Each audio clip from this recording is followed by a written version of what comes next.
আছি। ভাইজান বা আকালেন নামটা লিখে দিয়েছি। আকালেন বা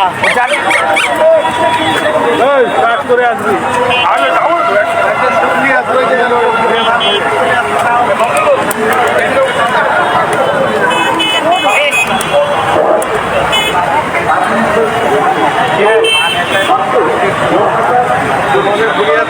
মাইকি পাল্টাতে পারলাম। আরে মাইকি আর ভাড়া নাই।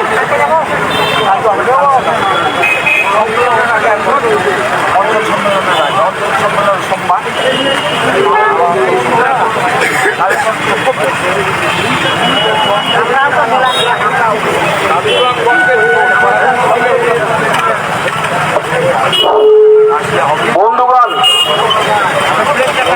আপনারা জানেন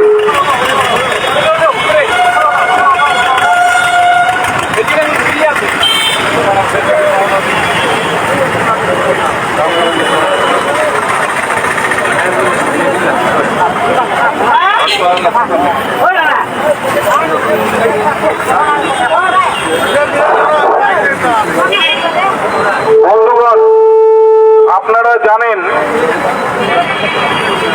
যে আজ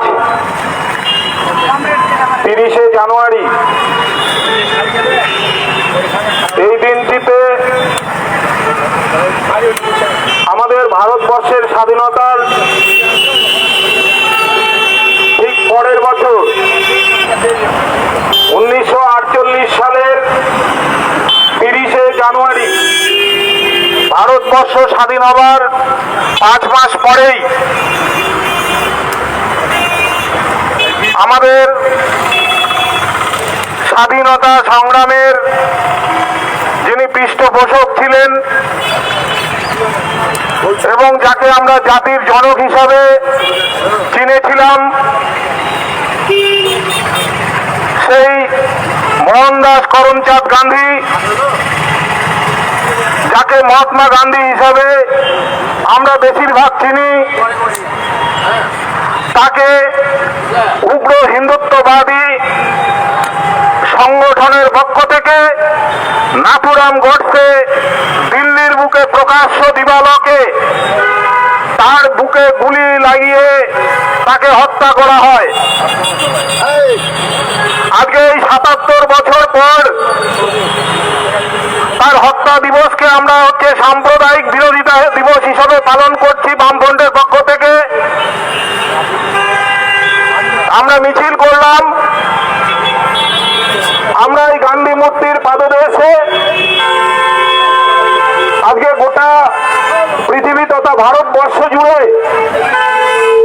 যে বিচ্ছিন্নতাবাদী শক্তি এবং সাম্প্রদায়িক শক্তি তারা মানুষকে বিভ্রান্ত করবার চেষ্টা করছে, কেন্দ্রীয় সরকার তার সংবিধানকে না মান্যতা দিয়ে সংবিধান বিরোধী কিছু কর্মসূচি তারা গ্রহণ করছে। সেই কারণে আমরা এখানে কিছু কথা আমাদের এই বুনিয়াদপুরবাসী মানুষকে এবং পথ চলতি মানুষকে আমরা জানান দিতে চাই। তো প্রথমেই আমাদের বক্তব্য রাখবেন বামফ্রন্টের অন্যতম জেলা নেতৃত্ব কমরেড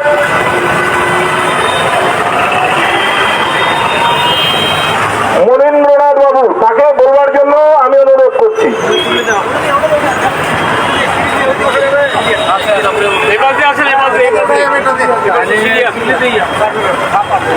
এবং এখানে আমাদের উপস্থিত আছেন আমাদের বামফ্রন্টের তথা সিপিআইএম পার্টির জেলা সম্পাদক মন্ডলীর সদস্য, জেলা নেতৃত্ব এবং বামফ্রন্টের নেতৃত্ব। তারা পরবর্তীতে বলবেন।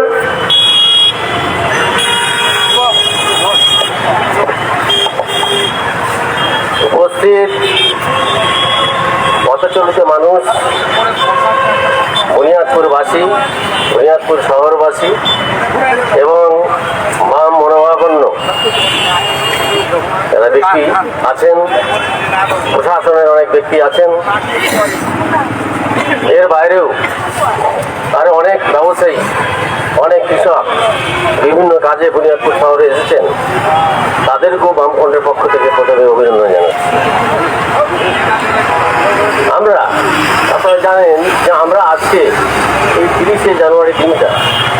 কেন গুরুত্ব দিয়েছে? বর্তমান যে একটা পরিস্থিতি চলছে ওটা ভারতবর্ষ ব্যাপী, শুধু ভারতবর্ষ বললে ভুল হবে। ভারতীয় উপমহাদেশে সে বাংলাদেশ, পাকিস্তান, মালয়েশিয়া, ইন্দোনেশিয়া সমস্ত জায়গাগুলোতে এই উগ্র ধর্মান্ধতা এমনভাবে মাথা চাড়া দিয়ে উঠছে যে সাধারণ মানুষের, কৃষক মানুষের, যারা শ্রমিক আছে তাদের, যারা অফিস আদালতে চাকরি করে তাদের, সরকারি কর্মচারী, বেসরকারি কর্মচারী, তারাও তাদের দাবিগুলো ভিত্তি করে কোনো আন্দোলন করতে পারছে না। কেন? চারিদিকে একটা সাম্প্রদায়িক যে পরিস্থিতি, সেই পরিস্থিতি সৃষ্টি হয়েছে। তো এই পরিস্থিতিটা আজকের নয়, দাঁড়া বেঁধেছিল। আমরা ভূমিকাতে এটা বলেছি যে 1948 সালের 30শে জানুয়ারি বিড়লা হাউসে, যেখানে গান্ধীজি থাকতেন, সেই বিড়লা হাউসে প্রার্থনা সভা যাওয়ার আগেই নাথুরাম গডসে নামক এক RSS এর কর্মী, যদিও RSS বলছে আমাদের কর্মী নয়, কিন্তু নাথুরাম গডসে বলছেন যে আমি RSS এরই কর্মী, এবং RSS এর ভাবাদর্শে হিন্দু মহাসভার সঙ্গে যুক্ত। তার ভাই গোপাল গডসে সেদিন ছিলেন। পরপর তাকে যে গুলি করা হয়েছে, বুকে একটা গুলি করা হয়েছিল এবং পেটে 3টা গুলি করা হয়েছিল, এটা আমরা সবাই জানি।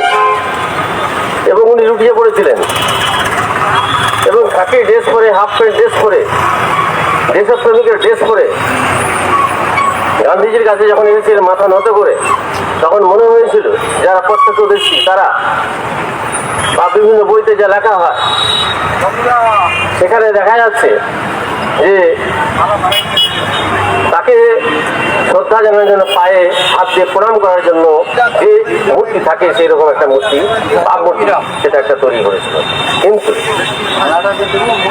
নাথুরাম গডসে তা না করে বুকে একটা গুলি চালিয়েছেন, পেটে 3খানা গুলি চালিয়েছেন, মতান্তরে 5টা গুলি চলেছিল। তার কাছে যে রিভলভারটা ছিল, বিদেশি রিভলভার, সেখানে 7টা গুলি ছিল। 7টা গুলি থাকতো, তাহলে 2টো গুলি পুলিশের হাতে ধরা পড়ে, তো 2টো গুলি ছিল। এবং আমরা এটা দেখেছিলাম যে গুলি খাওয়ার পর উনি লুটিয়ে পড়েছিলেন, তাকে বিড়লা হাউসে নিয়ে যাওয়া হয়েছিল। প্রার্থনা সভায় যোগ দিতে পারেননি এবং সেদিন ইম্পর্টেন্ট তিনি আলোচনায় ছিলেন। তার আগে প্রায় ঘণ্টাখানেকের উপরে তৎকালীন ভারতের স্বরাষ্ট্রমন্ত্রী বল্লভভাই প্যাটেল তার সঙ্গে বৈঠক করেছিলেন। কি বৈঠক হয়েছিল না হয়েছিল আমরা জানতে পারলাম না, কেন তাকে তার আগেই হত্যা করলো। তো কারা হত্যা করলো? যে তাদের যে ভাবাদর্শ ছিল, সেই ভাবাদর্শে যে অহিংস আন্দোলনের, আমরা এটা প্রকাশ্যেই বলি যে গান্ধীজির সাথে, মহাত্মা গান্ধীর সঙ্গে আমাদের রাজনৈতিক নীতিগত অনেক পার্থক্য আছে, কিন্তু ব্যক্তি হত্যাকে আমরা পছন্দ করি না, ব্যক্তি হত্যার আমরা বিরোধী। তো গান্ধীজি নীতির সমর্থক না হয়েও তার যে ব্যক্তি হত্যা, সেই ব্যক্তি হত্যার সেদিনও আমরা নিন্দা করেছিলাম, বামপন্থীরা সেদিনও নিন্দা করেছিল, কঠোরভাবে নিন্দা করেছিল, আজকেও নিন্দা করছে। তো সেদিন যে পরিস্থিতিটা ছিল, যে পরিস্থিতিটা, এই সাম্প্রদায়িক ভাব গোটা ভারতবর্ষ ব্যাপী 1947 সালে কয়েক মাস আগে দেশ স্বাধীন হয়েছিল, সাম্প্রদায়িকতার বিরোধী ছিল, সাম্প্রদায়িক সম্প্রীতি প্রায় বিনষ্ট দিকে যাচ্ছ, সেটাকে আরও উস্কে দেন আমাদের নাথুরাম গডসে এবং RSSরা। আজকে ঘটনাচক্রে ভাগ্যের দুর্ভাগ্যবশত সেই দেশেরই প্রধানমন্ত্রী আজকে RSS এর মদতপুষ্ট, RSS বিজেপি সরকার আজকে মোদী চালাচ্ছে। তারাও কিন্তু দেশে শ্রমিক, কৃষক, এদের দাবির উপরে লড়াই হচ্ছে না। এখন যে প্রচারটা চালাচ্ছে যোগী এবং মোদী, সেটা হচ্ছে গঙ্গা স্নান, সেই সঙ্গমে গঙ্গা স্নান। সেই গঙ্গা স্নানে একদিন কাগজে দেখছিলাম, মিডিয়াগুলো এমনভাবে পোষা মিডিয়া হয়েছে, তাতে বলছে যে ওখানে 3টে নদীর সঙ্গম হয়েছে। সেই 3টে নদী হচ্ছে যমুনা, আর একটা গঙ্গা, আর একটা সরস্বতী। তো সরস্বতীর ওখানে কোনো প্রবাহ নেই, তো সরস্বতী গেল কোথায়? বলে সরস্বতী অনেক আগে দেশে পাপাচারে ভর্তি হয়ে গেছিল, সেই জন্য সরস্বতী আগেই স্বর্গে চলে গেছিল।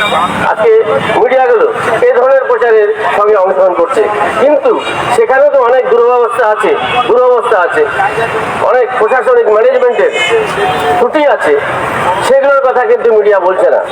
মিডিয়া বলছে কার চোখ নীল, যে সেখানে সন্ন্যাস গ্রহণ করলো, কি করলো, এই সমস্তগুলো মিডিয়া করছে। কিন্তু আমরা যেরকম আজকে একটা মিছিল করলাম গান্ধীর হত্যার প্রতিবাদে, এই প্রতিবাদ সম্প্রদায়ের বিরোধী এই যে প্রতিবাদ মিছিল, সেই প্রতিবাদ মিছিলের কথা গোটা পশ্চিমবাংলা ব্যাপী গোটা ভারতবর্ষে আনাচা কানাচা হচ্ছে।